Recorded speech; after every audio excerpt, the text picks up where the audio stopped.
Hey guys, Carl Cooper with OnTheBlack.com here at McFadden's with Joe Janish of Mets Today and Dave Doyle of Mets Report. And the topic of conversation now is the outfield. And first we want to start off with center field regarding Carlos Beltran. He's going to be out at the start of the season. So this is a two-part question, really. One is how confident are you that Beltran will return when they say he's going to return, or if he's going to be out longer? And then the second part is the guys that are going to be filling in for Beltran, Pagan and Gary Matthews Jr., and how confident are you in those guys? And Dave, I'll start with you first. Okay, I'm very concerned that Beltran is going to be out longer than mid-May when he's expected to return. Number one, this is not a contract year for him, so he's going to be around with the Mets next season, 2011, no matter what.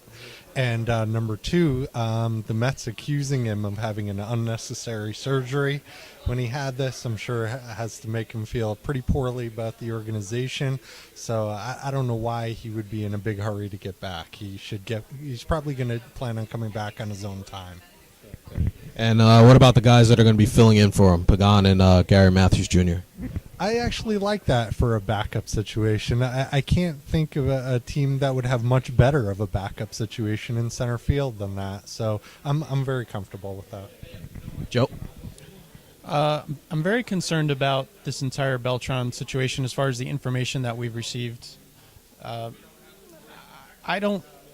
still wonder if he really actually had microfracture surgery or not, because for the timetable, what was it, like 18 weeks? Yeah. Something like that for recovery. I mean, it doesn't take that long to recover from the routine surgery that he supposedly has. So the conspiracy theorist in me is thinking that something much more serious was done in that surgery, which makes me think that he's going to be out for.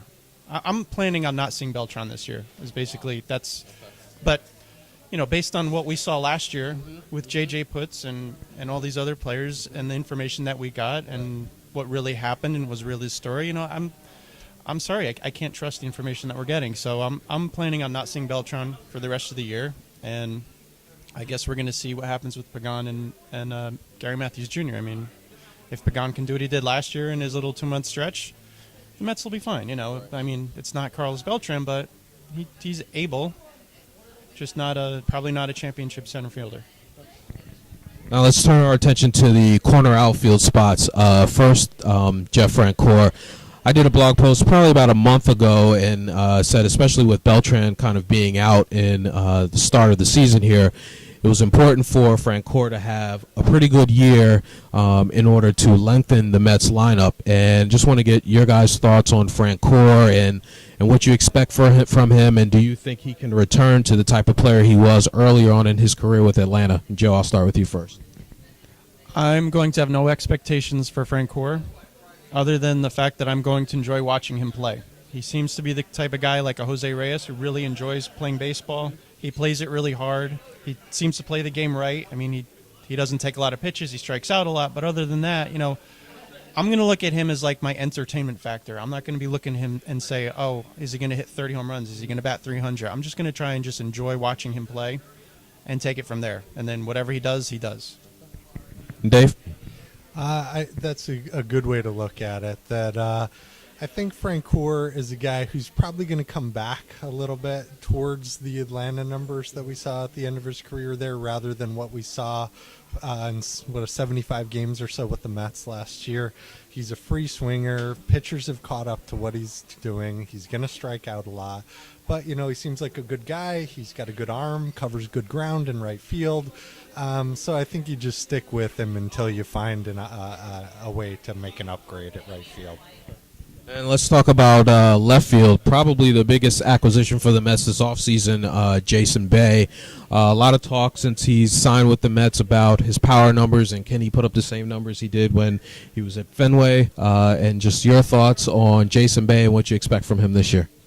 Same with Francoeur. I'm really looking forward to watching him play. I've loved Jason Bay from the time he started breaking it out with the Pirates. He plays hard. He's a very strong power hitter. I don't think Citi Field is going to make a tremendous impact on his offense. I think maybe he'll only hit 25 home runs as opposed to 30 to 35, but I think he's going to put up 40, 45 doubles. I'm not worried about his defense. I mean, he's not going to be a Gold Glover out there, but I think he plays hard. He goes after the ball hard and he hustles. I think He'll be better than Murphy in left field. he will be better than Murphy in left field. He'll be better than Fernando Tatis in left field. He'll be better than any other option that they had out there. So I'm looking forward to watching Jason Bay. I think it's going to be a lot of fun to see him go out in the field as a Met. And Dave? I very much agree, and I mean, we started the year with Daniel Murphy in left field last year, and ended the year with 40-year-old Gary Sheffield. So, anything that we did, if I was in left field, it would be an improvement this year. So I'm thrilled. I think Bay is here on a reasonable contract for his skills at 4 years and $66 million. That's, I think, fair for him for both sides. So I'm looking forward to him solidifying that position. Well, there you have it, guys, and let us know what you think about the Mets outfield going into the 2010 season. Talk to you soon.